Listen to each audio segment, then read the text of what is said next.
Bem-vindos, meus amigos, a mais um estudo do nosso canal, estudo do Espiritismo. Hoje nós vamos dar sequência ao estudo do capítulo 2, denominado da Encarnação dos Espíritos, contido na parte segunda do Livro dos Espíritos, esta parte denominada do Mundo Espírita ou Mundo dos Espíritos. Nós já falamos sobre o objetivo da encarnação e hoje nós vamos falar sobre a alma. Esse assunto é muito interessante para nós, né, como todos, e ele é de suma importância que lá na introdução, esse assunto ele já foi debatido. Né? Na introdução do Livro dos Espíritos, no item número 2, Kardec já nos traz um esclarecimento a respeito do que é a alma dentro do contexto da doutrina espírita, bem como o que este termo trazia como significado dentro de outras filosofias. E Kardec, lá nesta introdução, já nos traz um esclarecimento ao que seriam esses outros termos ou essas outras designações dentro da própria doutrina espírita e faz a distinção entre eles, trazendo diferentes nomenclaturas. Então, lá na introdução do Livro dos Espíritos, este assunto ele já nos é trazido e já nos é esclarecido. Muito importante que a gente volte lá na introdução e leia o que Kardec nos traz a respeito desta terminologia. De toda forma, como é muito importante que a gente relembre as próprias considerações que ele nos trouxe, então nós vamos fazer aqui um apanhado geral, de maneira resumida, daquilo que foi trazido neste item número 2 da introdução, para, posteriormente, então, entrarmos nas questões 134, 135 e 136 do Livro dos Espíritos. Então, temos bastante coisa para estudar e vai ser muito importante que a gente relembre conceitos e esclareça, mais uma vez, o que é alma, o que é perispírito, o que é princípio vital. São temas muito importantes de serem sempre estudados dentro da doutrina espírita. Então, vamos lá. Lá na introdução, né, como Kardec já nos coloca o motivo pelo qual ele esclarece esse termo, ele nos fala o seguinte: há outra palavra acerca da qual importa igualmente que todos se entendam, por constituir um dos fechos de abóbada de toda a doutrina moral, e por ser objeto de inúmeras controvérsias, a falta de uma acepção bem determinada, ou seja, de uma denominação, de uma terminologia que fosse mais bem adequada a cada um destas interpretações, que se refere, como ele coloca aqui, à palavra alma. A divergência de opiniões sobre a natureza da alma provém da aplicação particular que cada um dá a esse termo. E isso é muito importante, porque o que é a alma dentro da doutrina espírita? Isso é muito importante da gente saber, porque dentro do nosso entendimento, e nós vamos deixar bem claro isso, né? A alma para nós é o espírito encarnado. E nós vamos relembrar estes conceitos mais uma vez. Antes, vamos também trazer aquilo que, dentro de outras filosofias, Kardec nos relembra. Né? Segundo uns, a alma é o princípio da vida material orgânica. Não tem existência própria e se aniquila com a vida. É o materialismo puro. De conformidade com essa opinião, a alma seria efeito e não causa. Então, é interessante de pensar sobre isso, porque segundo algumas filosofias, o termo alma se refere ao princípio da vida material orgânica, que nos faz entender o seguinte: a partir do momento em que há vida material orgânica, esta alma, ela, portanto, começa a existir. Deixando de existir essa vida moral, essa vida material orgânica, ou seja, extinguindo-se esta vida material orgânica, esta alma deixaria de existir. Portanto, como a alma, dentro deste contexto, começa a existir após o nascimento ou após a existência desta vida material orgânica, nós então pensaríamos ou concluiríamos, melhor dizendo, que a alma, portanto, seria um efeito, ou seja, uma consequência desta vida material e não a causa dela. Portanto, deixando de existir ainda, né? Ou seja, aniquilando-se com a vida orgânica, e esta alma, portanto, como sendo o efeito, deixa de existir, este, portanto, é o conceito que é trazido dentro do materialismo. Ou seja, não há nada que sobreviva à morte desse corpo físico. Não há nada que permaneça, que continue a existir. É o materialismo puro. Nós existimos enquanto nós temos essa vida orgânica. Deixamos de existir quando essa vida orgânica acaba. Trazendo para o nosso contexto, após a morte do corpo físico, nós então deixamos de existir. Esta é a opinião dos materialistas, né? Já outros, e aqui é uma segunda opinião, né, Kardec traz, pensam outros que a alma é o princípio da inteligência, agente universal do qual cada ser absorve uma certa porção. Segundo esses, não haveria em todo o universo senão uma só alma a distribuir centelhas pelos diversos seres inteligentes durante a vida destes, voltando cada centelha, mortos os seres, à fonte comum, a se confundir com o todo, como os regatos e os rios voltam ao mar de onde saíram. Essa opinião difere da precedente em que, nesta hipótese, não há em nós somente matéria, subsistindo alguma coisa após a morte. Mas é quase como se nada subsistisse, porquanto, destituídos de individualidade, não mais teríamos consciência de nós mesmos. Dentro desta opinião, a alma a universal seria Deus, e cada ser um fragmento da divindade. Simples variante do panteísmo. Nós já estudamos isso na parte primeira do Livro dos Espíritos.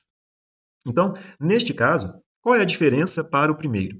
É que existe um princípio inteligente que absorve algo de um ser universal, que aí nós entendemos como sendo Deus, esse ser universal fornecendo essa centelha inteligente, né, para estes seres, enquanto eles existem neste corpo físico, porém, quando morrem ou ou quando a vida material orgânica cessa, esta centelha que foi antes fornecida, ela volta para esse ser universal, né? Qual é o grande problema disso tudo? É que, voltando para este ser universal, né, para constituir uma unidade, nós deixamos ou perdemos a nossa individualidade, ou seja, é como se nós também deixássemos de existir, porque nós voltaríamos para um todo e deixaríamos de existir. É inclusive um exemplo que ele mesmo nos traz, né, na obra. É como se uma gota de água voltasse para o oceano, né? Então, onde estariam as nossas individualidades? Então, dentro deste contexto, também nós não podemos entender como sendo aquele o mais correto para nós, dentro do nosso entendimento. Por quê?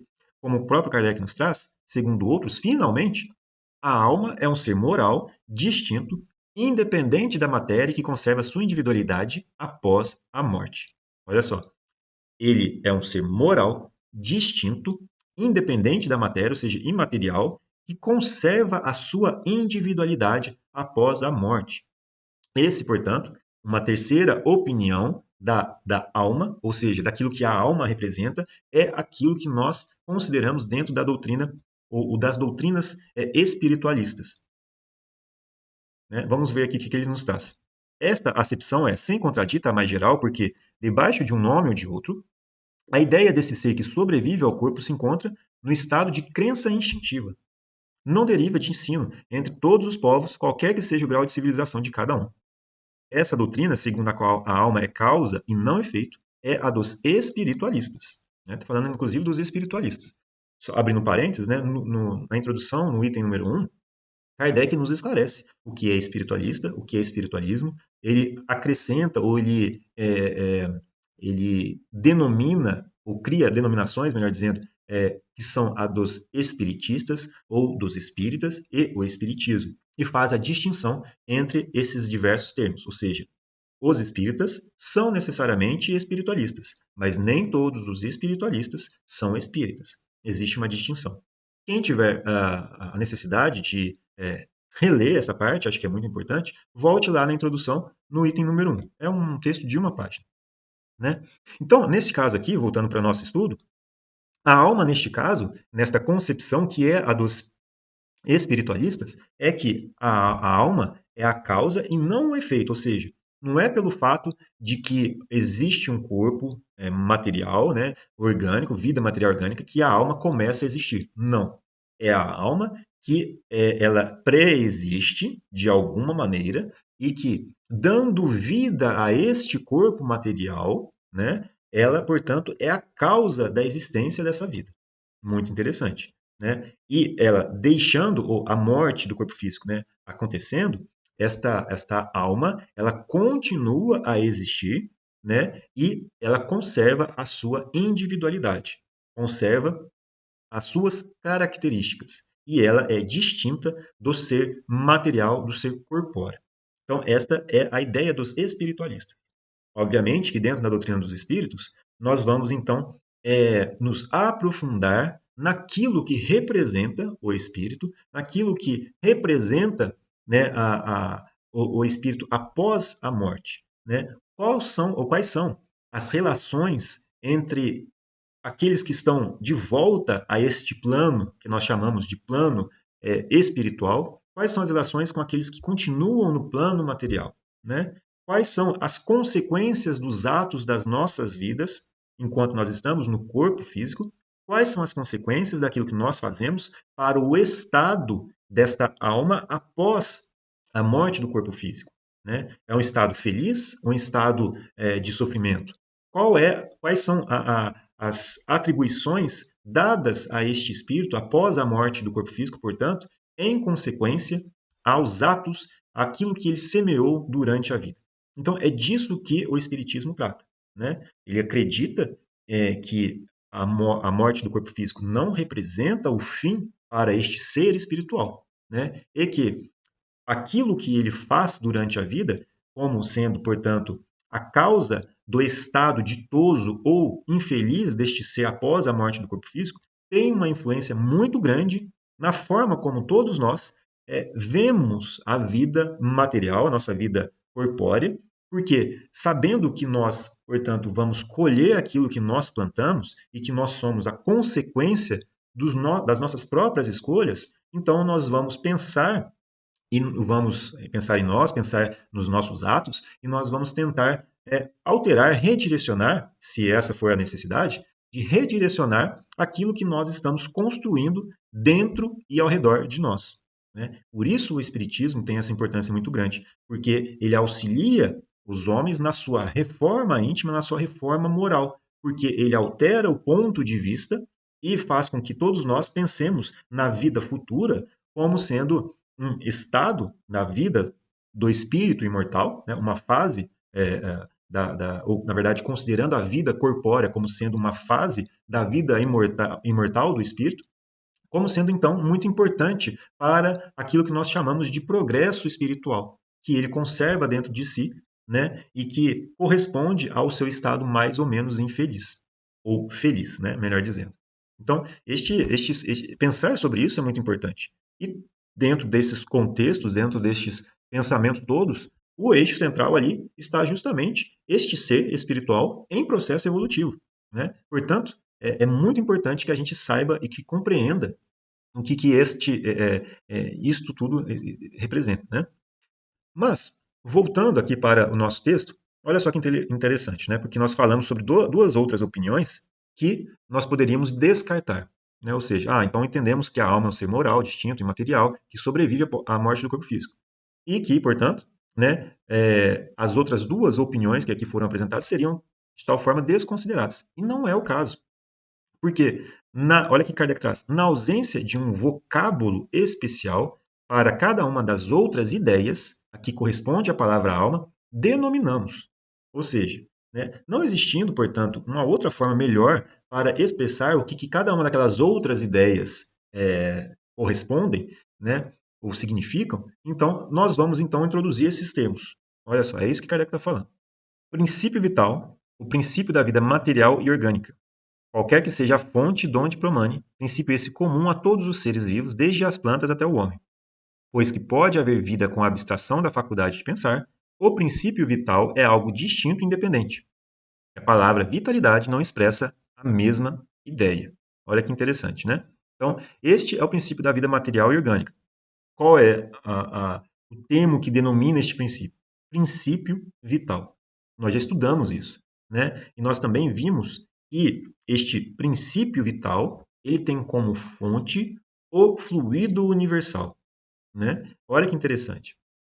Para alguns, continuando aqui o texto, o princípio vital é uma propriedade da matéria, mas não é isso que nós sabemos aqui, né? Para alguns, o princípio é uma propriedade da matéria, um efeito que produz quando a matéria se abre às circunstâncias. Segundo outros, e esta é a ideia mais comum, ele reside em um fluido especial, universalmente espalhado e do qual cada ser absorve e assimila uma parcela durante a vida.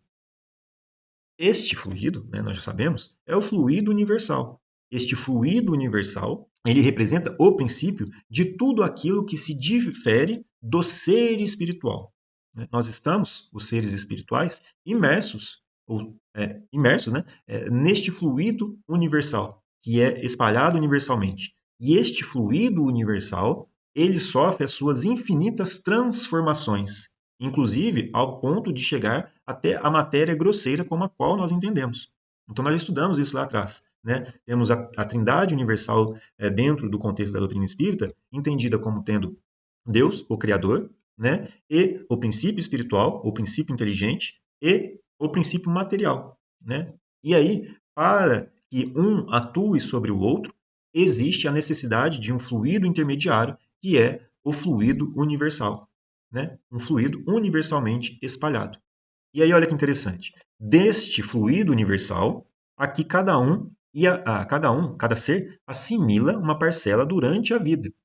Mas nós então estamos entendendo que ele absorve uma parcela das suas diversas e infinitas transformações ou modificações. Né? Dentro destas modificações do fluido universal, nós encontramos o fluido vital. Né? Este fluido vital, portanto, é que fornece o princípio vital, o princípio da vida material orgânica.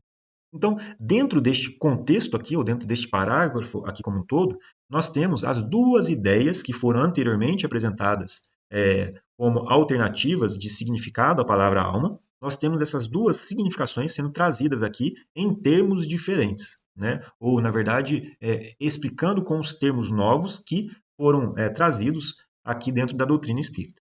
Né? Para entender melhor essa questão, é necessário que a gente volte lá no estudo do princípio vital, no estudo do perispírito, né, onde nós abordamos o que é o fluido universal, o que é esse princípio da matéria que nós temos, quais são as composições do perispírito. De toda forma, nós ainda, neste estudo, vamos ainda relembrar alguns desses conceitos. Né? Para terminar aqui essa primeira parte, né, poder-se-ia dizer assim, isso é Kardec está falando, né, e talvez fosse melhor. A alma vital, indicando o princípio da vida material, a alma intelectual, o princípio da inteligência, e a alma espírita, o de nossa individualidade após a morte. Como se vê, tudo isso não passa de uma questão de palavras, mas questão muito importante quando se trata de nos fazermos entendidos. De conformidade com essa maneira de falar, a alma vital seria comum a todos os seres orgânicos, plantas, animais e homens. A alma intelectual pertenceria aos animais e aos homens, e a alma espírita somente aos homens. É importante por quê? Porque nós estamos tratando obviamente dentro de outros contextos também, mas com maior profundidade a esta questão, a alma espírita, que é a alma do homem. Então, toda a doutrina espírita, né, se caminha, né, com um propósito de nos esclarecer a respeito desta alma espírita. Obviamente, e também abordando essas outras contextualizações, por exemplo, a alma intelectual, a alma vital, dentro, obviamente, de outras ou contendo outras denominações, como nós estamos vendo. Né? Então, Kardec justifica. Julgamos dever insistir nessas explicações pela razão de que a doutrina espírita repousa naturalmente sobre a existência em nós de um ser independente da matéria que sobrevive ao corpo. A palavra alma, tendo que aparecer com frequência no curso desta obra, né, que é o Livro dos Espíritos, cumpria fixássemos bem o sentido que lhe atribuímos, a fim de evitarmos todo engano. Então, dentro da doutrina espírita aqui, né, o que nós consideramos como sendo alma é o ser moral, distinto, independente da matéria que conserva sua individualidade após a morte. Compreendida estas questões, e obviamente né, que já tendo um conhecimento do princípio vital, um conceito do perispírito, que são assuntos que antecederam este capítulo 2 né, do Livro dos Espíritos, ou seja, estudando bem o capítulo número 1 do Livro dos Espíritos, né, nós já temos a base para compreender aquilo que nós estamos conversando aqui hoje. Né? Mas Kardec, no seu trabalho excepcional de criação das perguntas, ele nos deixa muito claro e ele faz a relação de todos esses assuntos de uma maneira que todos nós possamos entender. Obviamente que as respostas que foram trazidas pelos espíritos são fundamentais para a nossa compreensão e por isso que nós também precisamos sempre compreendê-las na sua totalidade. Então, na questão 134, já sabemos o que é, mas Kardec pergunta: o que é alma? né, um espírito encarnado. Só lembrando também, né, que Kardec deixa claro isso, que espírito, perispírito são termos que os espíritos mesmos trouxeram, né? Então, isso Kardec deixa muito claro. Esses ensinamentos foram trazidos pelos espíritos, né? Então, são frutos, os ensinamentos aqui que Kardec nos traz elaboradamente, né, foram a consequência da observação e dos ensinamentos recebidos pelos espíritos. Que é a alma? Um espírito encarnado. Que era a alma antes de se unir ao corpo? Espírito. As almas e os espíritos são, portanto, idênticos, a mesma coisa? Sim, as almas não são senão os espíritos. Antes de se unir ao corpo, a alma é um dos seres inteligentes que povoam um mundo invisível, os quais temporariamente revestem um envoltório carnal para se purificarem e esclarecerem, né? Isso é muito importante, porque aqui nos traz um objetivo, né? Um objetivo daquilo que nós entendemos como sendo a nossa vida corpórea, o objetivo da nossa encarnação. E Kardec trabalhou isso no tema anterior, objetivo da encarnação, né? Então aqui os espíritos, mais uma vez, nos remetem a esse objetivo.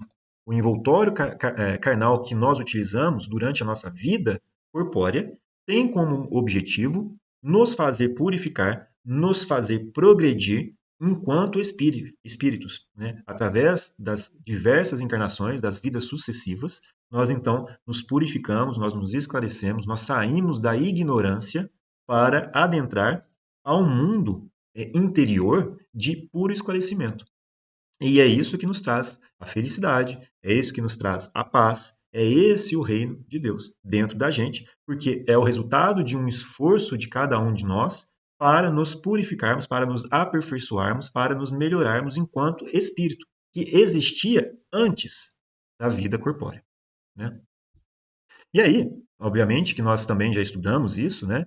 E aqui a pergunta muito importante do Kardec, né? Há no homem alguma coisa ou outra coisa além da alma e do corpo? Há o laço que liga a alma ao corpo. De que natureza é esse laço? Semimaterial, isto é, de natureza intermédia entre o espírito e o corpo. É preciso que assim seja, e seja assim para que os dois se possam comunicar com o outro. Olha só que interessante. Por meio desse laço é que o espírito atua sobre a matéria e reciprocamente, né? Talvez a gente se esqueça disso aqui, né?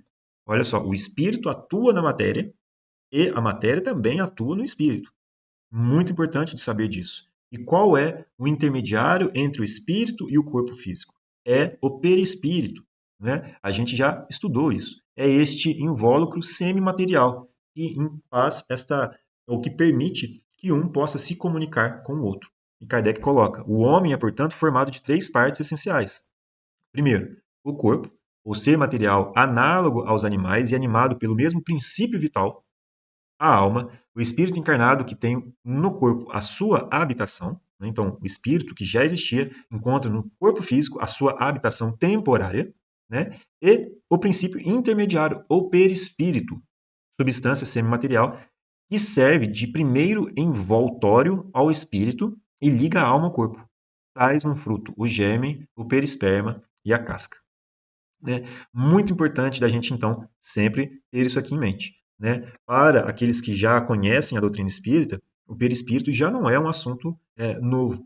Para aqueles que talvez estão tendo seus primeiros contatos com a doutrina espírita, o perispírito é de extrema importância para o estudo de muitos problemas que estão associados a nós.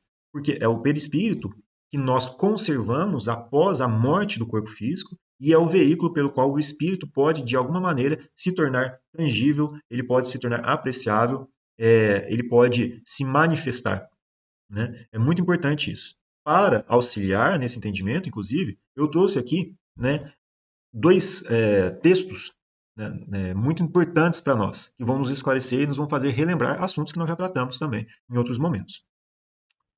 É interessante ainda, né, só lembrar que esse assunto não é novo, né? Paulo, lá na primeira carta aos Coríntios, no capítulo 15, versículo 44, ele já falava o seguinte: semeia-se corpo natural, ressuscitará corpo espiritual. Se há corpo natural, há também corpo espiritual. Olha só, hein? 2000 anos, há 2000 anos já se falava sobre o corpo espiritual. que, como nós já sabemos, né, tudo precisa do seu tempo para que as ideias amadureçam, e o perispírito, a seu turno, no tempo certo, sob as, as, a permissão de Jesus, né, o Espiritismo nos vem esclarecer de maneira mais aprofundada o que Paulo nos trouxe como sendo o corpo espiritual. Importante isso. Né? Lá na Gênese, é muito importante que a gente leia a Gênese, lá no capítulo 14, que está na parte de Os Milagres, temos o tema, esse capítulo denominado Os Fluidos, temos o tema Natureza e Propriedade dos Fluidos. Formação e propriedades do perispírito.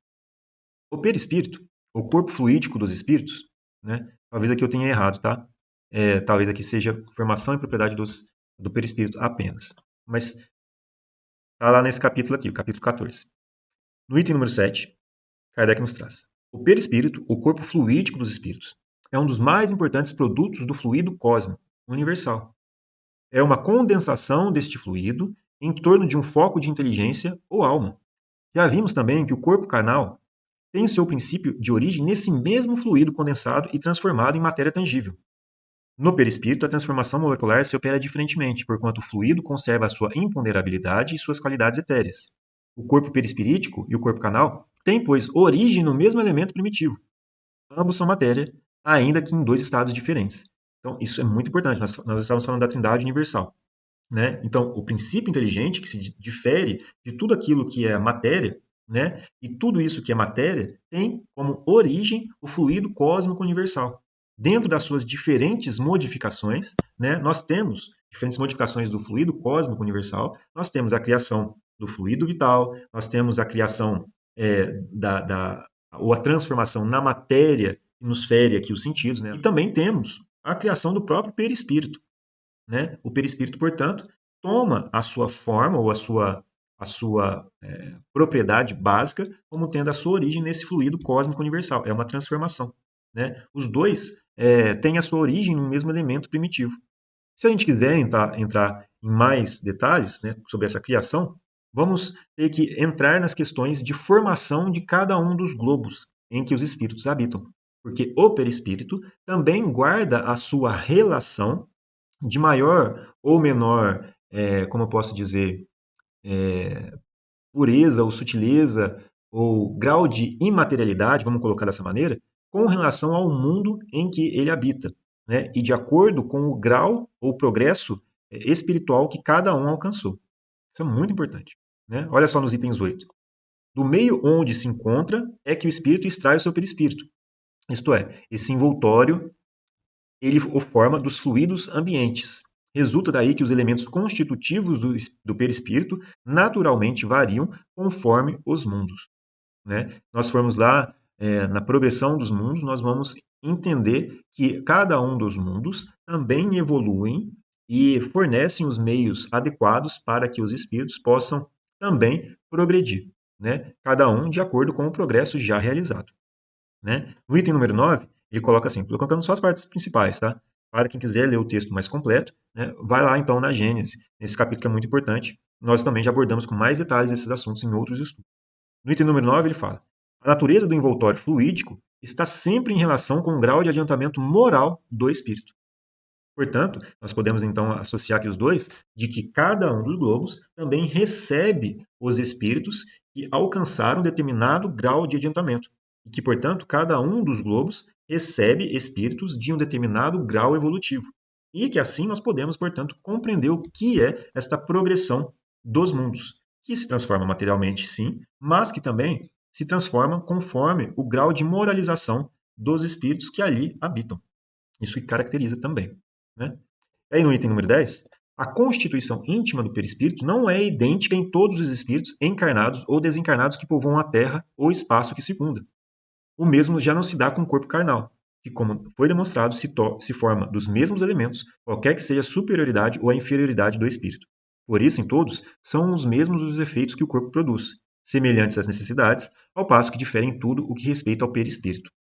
Portanto, em se tratando de perispírito, nós temos que a sua composição, né, vamos colocar aqui só dentro da Terra, né, a sua composição também vai ter maior ou menor sutileza, ou a sua composição íntima vai variar de acordo com o grau ou progresso que aquele espírito já alcançou. Então aqui nós estamos falando de características intelectuais e morais, né, deste progresso que o espírito já alcançou.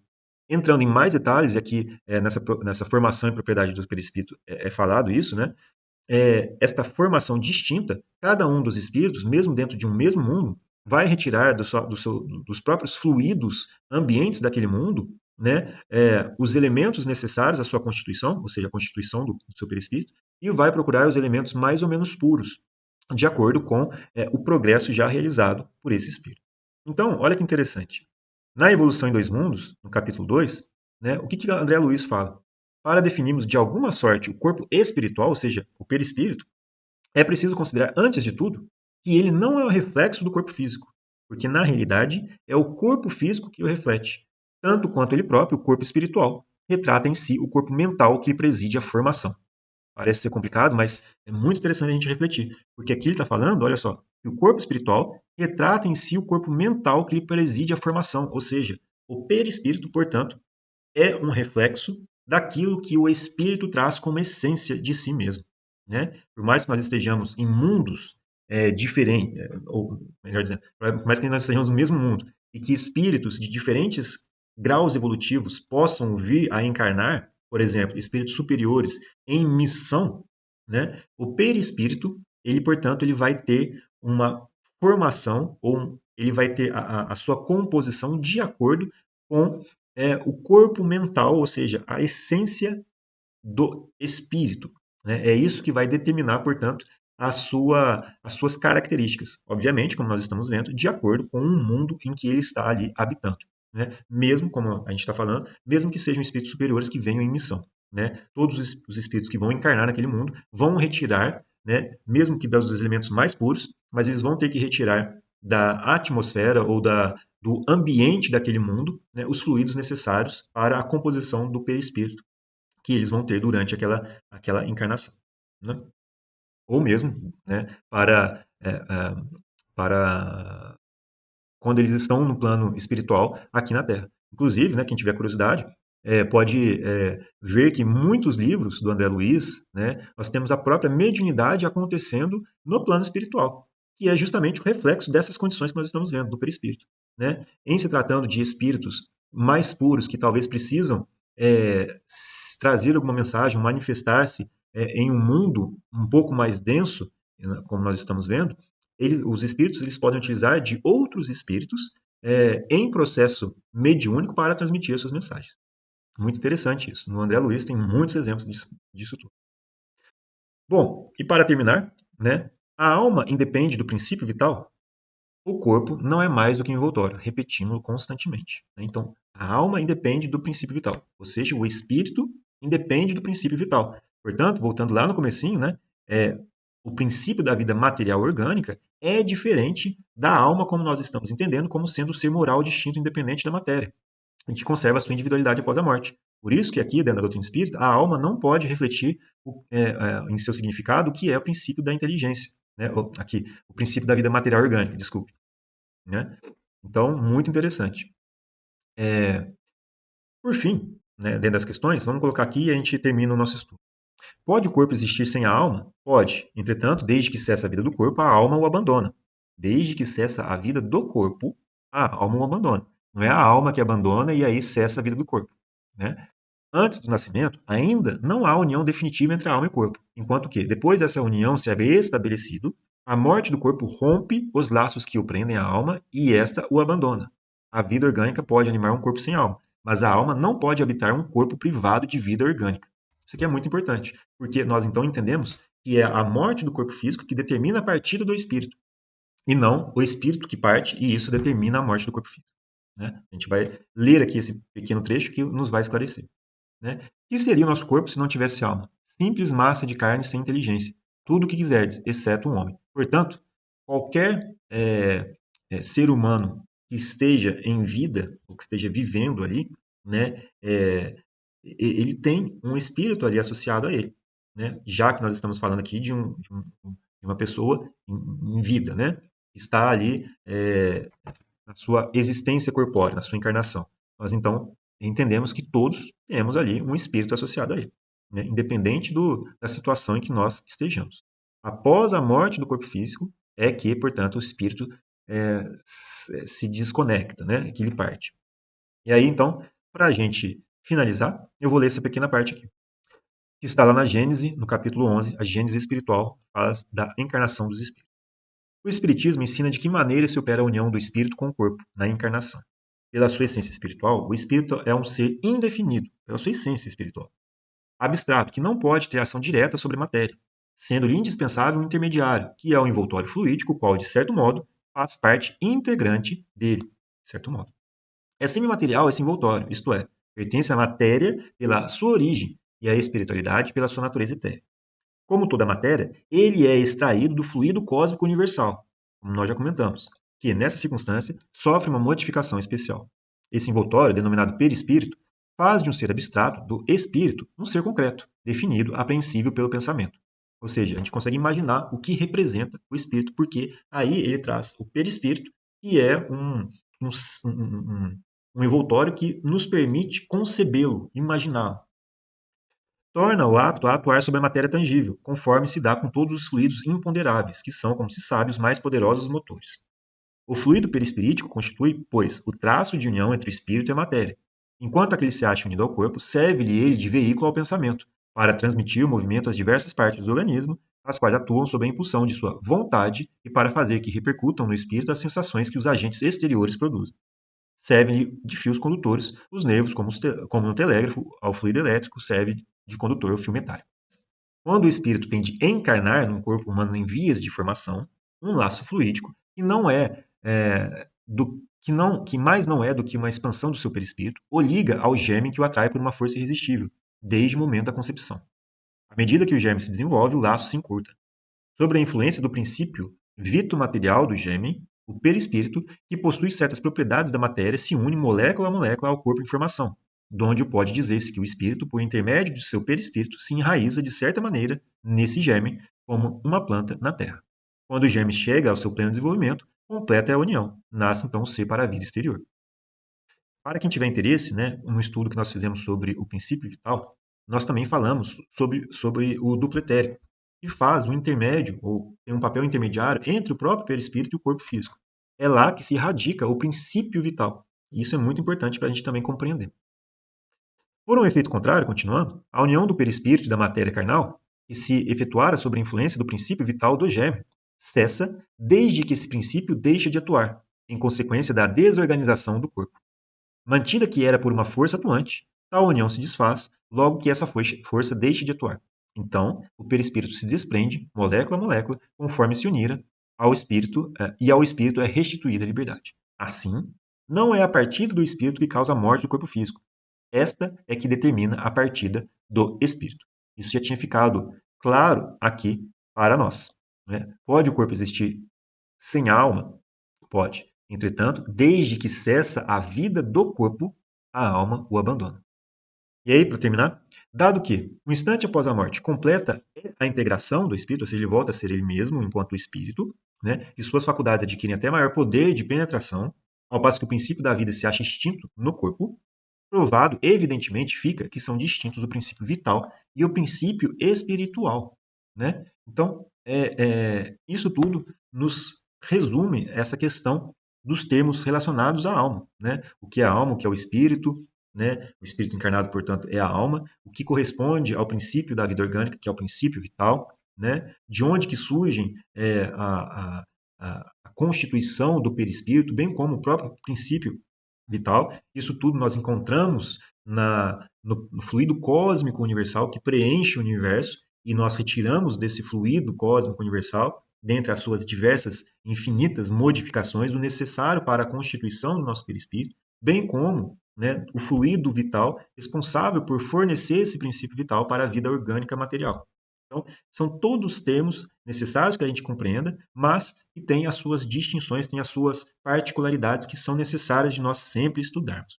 Né? De toda forma, para nós, a alma, dentro aqui do contexto espírita, é sempre o espírito encarnado. Né? E, para nós, a alma é um ser moral, distinto, independente da matéria e que conserva sua individualidade após a morte. Bom, meus amigos, mais um estudo do nosso canal. Muito obrigado por nos ter acompanhado. Se ficou alguma dúvida, por favor, nos deixe saber. Nós todos aqui estamos estudando juntos e aprendendo juntos, né? Então, que nessa semana em que Kardec, ou que nós tivemos o aniversário de Kardec de 220 anos, né? Nós possamos agradecê-lo imensamente por ter tido o trabalho de nos trazer a codificação espírita, né? Ou seja, colocar em ordem, agrupar, trabalhar sobre os ensinamentos que foram trazidos pelos espíritos, né? Sob os olhos, né, a coordenação do nosso Mestre Jesus. Então, nosso muito obrigado sempre por nos trazer essa doutrina consoladora que nos esclarece muito. Bom, meus amigos, que a paz de Jesus esteja com todos nós. Jesus abençoe a todos. Fiquem com Deus e até o nosso próximo estudo.